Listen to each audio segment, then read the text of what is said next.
Welcome to J moms kitchen. எல்லா போலும் இறைவனுக்கே. ஹாய் ஃப்ரெண்ட்ஸ், நீங்கள்லாம் எப்படி இருக்கிறீங்க? இன்றைக்கி நம்ம ஒரு பிறந்தநாள் கேக்கு தான் பார்க்க போகிறோம். கண்டிப்பாக நம்ம வீட்டில் இருக்கிற பொருளே வச்சு ஈஸியாக செய்யக்கூடிய கேக்கு தான் இது. ரொம்ப வேலையெல்லாம் கிடையாது, ரொம்ப ஈஸியாக நம்ம செஞ்சிடலாம். நம்ம வீட்டில் குட்டீஸுகளுக்கு நம்மளே செஞ்சு கொடுத்தோம்னா அது ஒரு ரொம்ப ஹாப்பியாக இருப்பாங்க. கண்டிப்பாக ட்ரை பண்ணி பாருங்கள். நல்லா சாஃப்டான சாக்லேட் கேக் செஞ்சு நம்ம அது மேலே எப்படி க்ரீம் வைக்கலான்னு வாங்க போய் வீடியோவில் போய் பார்ப்போம். முட்டை வந்து 3 முட்டை, பெரிய முட்டை கிடையாது, இது வந்து மீடியம் சைஸ் தான், பி கிரேடு தான். பெரிய முட்டையாக இருந்தால் நீங்கள் 2 முட்டை கூட போடலாம் ஃப்ரெண்ட்ஸ். நான் வந்து 3 போடுறேன். அதை வந்து லைட்டாக அடிச்சுக்கிறேங்க. கைட்டு அடிக்கிறதா இருந்தால் ஒரு 2 நிமிஷம் இல்லைன்னா 3 நிமிஷம் அடிச்சுக்கிறேங்க ஃப்ரெண்ட்ஸ். அப்புறம் வெண்ணிலா எசன்ஸு போடுங்க, 1 ஸ்பூன் போடுங்க. அப்புறம் ப்ரௌன் சுகரு 200 கிராம் போடுங்க. நீங்கள் வெள்ளை சீனி போடுறதா இருந்தால் 220 கிராம் போடுங்க, உங்களுக்கு இனிப்பு கூடுதலாக வேணுண்டா. ஆனால் தூள் பண்ணி போடுங்க ஃப்ரெண்ட்ஸ், இல்லைன்னா கேக்குக்குள்ளே சீனி இருந்தால் 200 கிராம் போடுங்க. அதையும் கொஞ்சம் நேரம் அடிச்சுக்கிறோங்க. அடிச்சுக்கிட்டு எண்ணெய் இல்லைன்னா பட்டர், எண்ணெய் போடுறோண்டா 50 மில்லி போடுங்க. பட்டர் போடுறோண்டாலும் 50 கிராம் லேசாக உருக்கி போடுங்க. லேசாக சுடுதண்ணிக்குள்ள கீழே வச்சுட்டாலும் இல்லைன்னா அவன் இருந்து லேசாக வச்சாலும் அழகாக உருவிடும். இல்லைன்னா சாஃப்டாக ஐஸில் இருந்து வெளியே எடுத்து வச்சு கொஞ்சம் சாஃப்டாக போன பிறகு போடுங்க ஃப்ரெண்ட்ஸ். அவ்வளோதான், அதுவும் ரெடி ஆயிடுச்சு. இப்போ நம்ம வந்து மாவு கலவையே பார்க்கணும். மாவு வந்து கோகோ பவுட்ரு வந்து 50 கிராம். உங்களுக்கு ரொம்ப கருப்பாக வேண்டாம், கொஞ்சம் லைட்டாக வேணும் அப்படின்ட்டா நீங்கள் வந்து இதில் வந்து ஒரு 30 கிராம் போடுங்க. 250 கிராம் கோதுமை மாவு, ஒரு பிஞ்ச் உப்பு, 1 spoon baking soda, 1 spoon baking powder,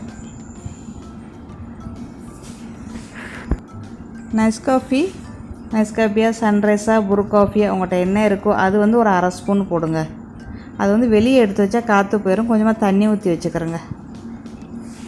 அப்புறம் எல்லாத்தையும் கலந்துக்கிறோங்க ஃப்ரெண்ட்ஸ். கலந்துக்கிட்டு இன்னும் பேலன்ஸ் இருக்குது, நம்மளுக்கு வந்து பால் மட்டும் இருக்குது. ஒரு 100 to 120 மில்லி பால் எடுத்துக்கிறோங்க. நான் பால் வந்து நல்லா ஆற வச்ச பாலை எடுத்துக்கிறேங்க. அதுக்கு மேலே இல்லைன்னா கொஞ்சம் நேரம் ஐஸ் பெட்டில் வைங்க, கொஞ்சம் ஜில்லர் ஆன பிறகு எடுத்து ஊற்றுங்க ஃப்ரெண்ட்ஸ். இந்த மாதிரி நம்ம ஊற்றினோம்னா நம்மளுக்கு கேக்கு வந்து ரொம்ப சாஃப்டாக இருக்காது. அதனால நம்ம வந்து கொஞ்சம் தண்ணியாக இருக்கணும், அதோட லிக்யூட்டாக இருக்கணும். அப்போ தான் நம்மளுக்கு வந்து சாக்லேட் கேக்கு வந்து நல்லா சாஃப்டாக பஞ்சு மாதிரி இருக்கும்.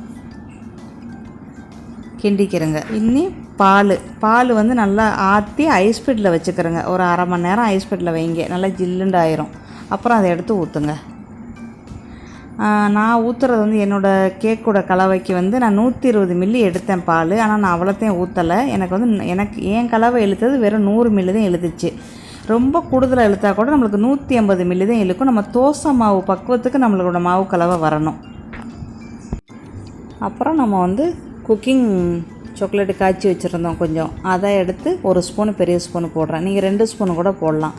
அதுக்கு மேலே இல்லைன்னா நம்ம சாப்பிட்ற சாக்லேட் இருக்குல்ல, டெய்ரி மில்க்கு என்ன சாக்லேட் இருக்கோ அந்த சாக்லேட் ஒரு பாரை எடுத்து நல்லா பொடிசாக திருவி போடுங்க. அதுவும் டேஸ்ட்டாக இருக்கும் ஃப்ரெண்ட்ஸ். நம்ம ஏன் இந்த சாக்லேட் கேக் வந்து நம்மளுக்கு கொஞ்சம் தண்ணியாக இருக்கணும்னா அப்போ தான் நம்மளுக்கு சாஃப்டாக இருக்கும். அதனால் நம்ம நல்லா தோசை மாவு பக்குவத்துக்கு நம்மளுக்கு இருக்கணும். ரொம்ப திக்காக இருந்தால் நம்மளுக்கு கேக் வந்து நம்மளுக்கு சாஃப்டாக இருக்காது. அப்புறம் எதில் ஊற்றுறீங்களோ அதில் வந்து எண்ணெய் தடவியோ இல்லை பட்டர் தடவியோ வச்சுக்கிட்டு மாவை போட்டு சளிச்சு விட்டு வைங்க. நான் வந்து பட்டர் பேப்பர் போடுறேன் ஃப்ரெண்ட்ஸ். அதில் வந்து நம்ம மாவு கலவையை ஊற்றிட வேண்டியது. இந்த டயத்தில் நம்ம வந்து அவனை வந்து தட்டி வச்சுக்கிறணும். அவனை தட்டி ஒரு 5 நிமிஷத்துக்கு முன்னாடியே நம்ம அவனை வந்து தட்டி வச்சுக்கிறணும். 180 டிகிரியில் 40 நிமிஷம் நம்மளுக்கு வந்து இந்த கேக் வந்து வேக வைக்கணும். சரியா? அதுவே அடுப்பாக இருந்தாலும் நீங்கள் 50 நிமிஷம் கண்டிப்பாக வைக்கணும். அவ்வளோதான், வச்சாச்சு. கேக்கு ரெடி ஆயிடுச்சு. இது நல்லா சாஃப்டான கேக்கு வந்துருச்சு. இப்படியும் வெட்டி சாப்பிட்லாம். இன்னும் கொஞ்சம் டேஸ்ட்டாக வேண்டாம், குக்கிங் சாக்லேட் இருந்தால் நீங்கள் அழகாக காய்ச்சி அது மேலே ஊற்றி கூட வெட்டி சாப்பிட்லாம். இப்போ நம்ம பர்த்டே கேக்குனால க்ரீம் செஞ்சு நம்ம செய்ய போகிறோம் ஃப்ரெண்ட்ஸ். 2 to 3 ஹவர் நம்மளுக்கு சாக்லேட் நல்லா கேக் வந்து நல்லா கூலாகணும். சாக்லேட் கேக்கு இல்லைன்னா முதநாத்தே செஞ்சு வச்சுக்கிறோங்க. அதை என்ன செய்யுங்க, லைட்டாக மேலே என்ன செய்யுங்க, லைட்டாக அப்படி செதுக்கி அப்படியே லைட்டாக அப்படி வெட்டி எடுத்துருங்க. அப்புறம் நம்ம இப்போ வாங்க சாக்லேட் சோஸ் எப்படி செய்யலான்னு வாங்க போய் பார்ப்போம். சாக்லேட் சோஸ் செய்கிறதுக்கு கொக்கோ பவுடர் 50 கிராம், மைதா மாவு 2 ஸ்பூனு, உப்பு 1 பிஞ்ச், அதை போட்டு சளிச்சுக்கிறேங்க. சலிச்சுக்கிட்டு சீனியை வந்து தூள் பண்ணி வச்சுக்கிறோங்க. அது ஒரு 50 கிராம் சீனி. 50 கிராம் எடுத்து மிக்ஸி ஜாரில் அரைச்சிங்கன்னா தூள் சீனி வந்துடும். அதை போடுங்க. இதுவே நீங்கள் குக்கிங் சாக்லேட்டு போடுறதா இருந்தால் சீனி போட வேணாம். பாலும் குக்கிங் சாக்லேட்டை மட்டும் போட்டு 1 ஸ்பூன் பட்டரை போட்டு காய்ச்சி எடுத்து ஊற்றிடலாம். Butter 2 spoon. பட்டரை வந்து ஐஸ்பர்லேருந்து எடுத்து நல்லா வெளியே வச்சுக்கிறோங்க. இல்லைன்னா சாஃப்ட் பட்டரு உங்கள்கிட்ட இருந்தால் ப்ரெட்டுக்கு தடவும்ல, அதுலேருந்து 2 ஸ்பூன் போடுங்க ஃப்ரெண்ட்ஸ். இது கரெக்டாக ஒரு கேக்கு, ஒரு பெரிய கேக்குக்கும் ஒரு சின்ன கேக்குக்கும் இந்த சோஸ் கரெக்டாக வரும். அப்புறம் வெண்ணிலா எசன்ஸ் போடுங்க. இப்போ வந்து பால் ஒரு 150 மில்லி பால் போடுங்க. பால் போட்டு கலந்துக்கிறேங்க. தண்ணியெலாம் வேண்டாம். ஃப்ரெஷ் மில்க்கு போடலாம், நம்ம மாவு பால் போடலாம், இல்லை டின்னுக்குள்ள இருக்க தண்ணி பால் போடலாம். மொத்தத்தில் 150 மில்லி போடணும். அதோட அடுப்பில் வச்சு, அடுப்பை வந்து லோவான இதில் வச்சு கொஞ்சம் நேரம் கிண்டுங்க. கிண்டி ஒரு 5 நிமிஷத்தில் நம்மளுக்கு வந்து சாக்லேட் சோஸ் ரெடி ஆயிரும். இந்த நேரத்தில் வந்து நீங்கள் 1 ஸ்பூன் பட்டர் கூட போடலாம். நம்ம முதலே போட்டுட்டோம். நம்ம இந்த இதில் கூட நம்ம பட்டர் போடலாம். பட்டர் போட்டால் நம்மளுக்கு நல்லா மினுமினுண்டு இருக்கும். அதோட கலரு ஷைனிங்காக இருக்கும். எதுக்கு நம்ம பட்டர் போடணும்னா, 1வது ஷைனிங்கு, 2வது வந்து நம்மளுக்கு வந்து திக்காக இல்லாமல் இருக்கணும். அந்த சாக்லேட் சோஸு நம்மளுக்கு எத்தனை நாள் ஆனாலும் இதே பக்குவத்துக்கு தான் இருக்கணும், திக்காக போயிடக்கூடாது. அதனால தான் நம்ம வந்து பட்டர் போடுறோம். பட்டரா வெண்ணெயா என்ன இருக்கோ போடுங்க. நான் வந்து பட்டர் தான் போட்டேன், 2 ஸ்பூன் போட்டேன் ஃப்ரெண்ட்ஸ். சரியா? அவ்வளோதான், ஊற்றி வச்சுருங்க. இது வந்து நம்மளுக்கு வந்து 1 மாதம் வரைக்கும் கெட்டு போகாது. இது நல்லா யூஸ் பண்ணலாம். நம்மளுக்கு வந்து இது வந்து 2 கேக்குக்கு கரெக்டாக வரும். பெரிய கேக்கு 2க்கு நம்மளுக்கு கரெக்டாக வரும் ஊற்றி செய்கிறதுக்கு. அப்புறம் கேக்கு நல்லா கூலாக போயிருக்குது, நடுவுக்கு லேசாக செதுக்கி இருக்கிறோம். அதோட அந்த சாக்லேட் சோஸை வைங்க. உங்களுக்கு இன்னும் கொஞ்சம் டேஸ்ட்டாக வேண்டாம், அந்த கேக்கை அழகாக 2ஆக வெட்டிடுங்க. 2ஆக பொளந்து கீழே ஒரு லேயர் கூட நீங்கள் வைக்கலாம் ஃப்ரெண்ட்ஸ். அது உங்களோட விருப்பம். நான் வெட்டிலாம் எனக்கு பழக்கம் இல்லை. எனக்கு அந்த அளவுக்குலாம் எனக்கு டிசைன் பண்ண தெரியாது ஃப்ரெண்ட்ஸ். ஏதோ எனக்கு தெரிஞ்சது கொஞ்சம் கொஞ்சம் இப்போ பேரனுக்காண்டி நான் இப்போ செய்கிறேன். நான் இதெல்லாம் செஞ்சு 15 வருஷம் ஆச்சு. இந்த மாதிரி க்ரீம்லாம் செஞ்சு 15 வருஷம் ஆச்சு. இப்போ தான் மறுபடியும் பேரனுக்காண்டி இப்போ மறுபடியும் பேரன் கேட்குறாரு. அதனால் இப்போ செய்கிறேன் ஃப்ரெண்ட்ஸ். சரியா? அதனால் நம்மளுக்கு அதுக்குள்ளே பொருள்கள்லாம் நம்மகிட்ட ரொம்ப ரொம்ப குறவு, இருக்கிறத வச்சே நான் செய்கிறேன். இப்போ நம்ம வந்து பட்டர் க்ரீம் சேர்ப்போம். க்ரீம் வந்து வைப்பிங் க்ரீம் இல்லாமல் நம்ம பட்டரையும் ஐஸையும் சுகரையும் வச்சு க்ரீம் சேர்ப்போம் ஃப்ரெண்ட்ஸ். இது வந்து பல மாதிரியான கேக்குகளுக்கு இது நம்ம செய்யலாம். நல்லா சலிச்சுக்கிறோங்க, அப்போ தான் கட்டிகள்லாம் இருக்காது, சாஃப்டாக இருக்கும். அப்புறம் சாஃப்ட் பட்டர் எடுத்துக்கிறோங்க. சாஃப்ட் பட்டரும் முடியும். பட்டர் இருந்தால் ஐஸ்பர்லேருந்து வெளியே எடுத்து வச்சுக்கிறோங்க. அது வந்து 100 கிராம் வேணும் நம்மளுக்கு. இது வந்து நம்மளோட கேக்கு மாதிரி உள்ளதுக்கு 2 கேக்குக்கு கரெக்டாக வரும் ஃப்ரெண்ட்ஸ். சரியா? நம்ம செஞ்ச சாக்லேட் சோஸும் 2 கேக்குக்கு வரும். இந்த பட்டர் க்ரீமும் நம்மளுக்கு 2 கேக்குக்கு வரும். இந்த மாதிரி வச்சு சுத்தம் செஞ்சுக்கலாம். கையில் அடிக்கிறதா இருந்தால் நம்ம எப்படி பார்த்தாலும் ஒரு 20 நிமிஷமாவது ஆகும். இதில் செஞ்சால் 5லேருந்து 10 நிமிஷத்தில் ரெடி பண்ணிடலாம். ஆனால் கொஞ்சம் நேரம் சுற்றிட்டு மறுபடி சீனி இருக்குல்ல, அதை போடணும். ஐஸையும் சுகரை போடணும். 2 ஸ்பூனாக போட்டு அடிங்க. மொத்தமாக எல்லாத்தையும் போட்டுறாமல் கொஞ்சம் அது வந்து கொஞ்சம் சாஃப்ட்னஸ் வந்த பிறகு மறுபடியும் இன்னும் 2 ஸ்பூன், அப்புறம் இன்னும் 2 ஸ்பூன், அப்படியே போட்டு ஃபுல்லாக எல்லா சீனியும் முடிச்சிடணும். முடிச்சிட்டேன்டா அப்புறம் தான் வெண்ணிலா எசன்ஸ் நம்ம போடணும். 2 ஸ்பூனு இல்லை 3 ஸ்பூனாக அந்த ஐஸிங் சுகர் இருக்குல்ல, அதை போட்டு ஆப்பிளையும் கிண்டவும் செய்யலாம், அடிச்சும் விடலாம். நம்ம வந்து இதை வச்சுக்கிட்டு பிளெண்டர் பண்ண வேண்டியதுதான். கொஞ்சம் நேரம் அப்படியே சுற்றிட்டு கொஞ்சம் க்ரீம் வந்ததோட மறுபடியும் என்ன செய்யணும், மறுபடியும் ஐஸிங் சுகரை போட்டு மறுபடியும் இப்படியே செய்யணும். செஞ்சு எல்லா சீனியும் முடிச்சிடணும்.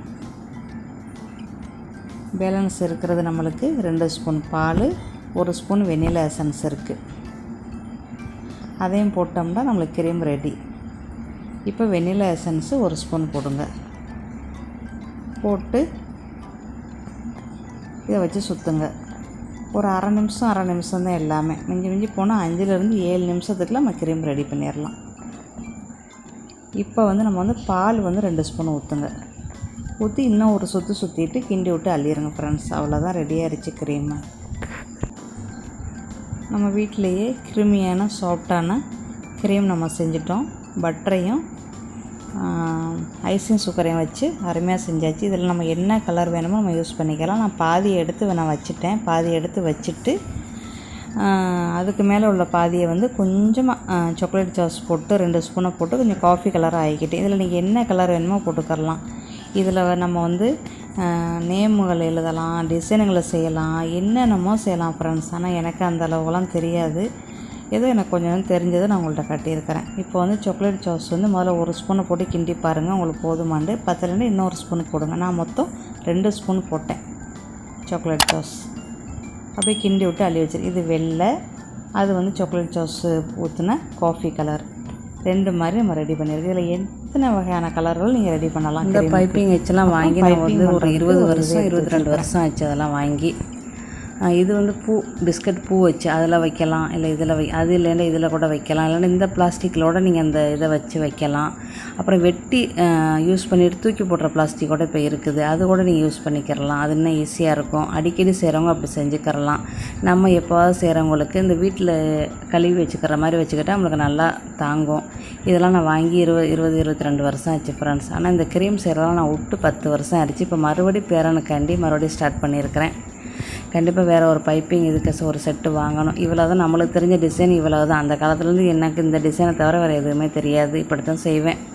இந்த குச்சி பிஸ்கட்டு, இந்த கலர்களுக்கு உள்ளது, குட்டீஸுக்கு பிடிச்ச மாதிரி உள்ளதை வாங்கி அப்படியே அழகாக அப்படியே மேலே வச்சு அப்படியே டிசைன் பண்ணி அது நடுவுக்கு வேண்டாம் நேம் போட்டுக்கிறோங்க. நம்ம பட்டர் க்ரீம் இருக்குல்ல, அதில் வந்து கலரை போட்டு அழகாக அப்படி நேமை எழுதிடுங்க. ரொம்ப சூப்பராக இருக்கும். பார்த்திங்களா, ஒரு சாஃப்டான பிறந்தநாள் கேக்கு நம்ம வீட்டிலேயே செஞ்சிட்டோம். கண்டிப்பாக ட்ரை பண்ணி பாருங்கள். ட்ரை பண்ணி பார்த்துட்டு எப்படி வந்துச்சுன்னு கமெண்டில் சொல்லுங்கள். தேங்க்யூ ஃபார் வாட்சிங். Hi guys, thank you for watching. Skitchen. Bye, see you soon.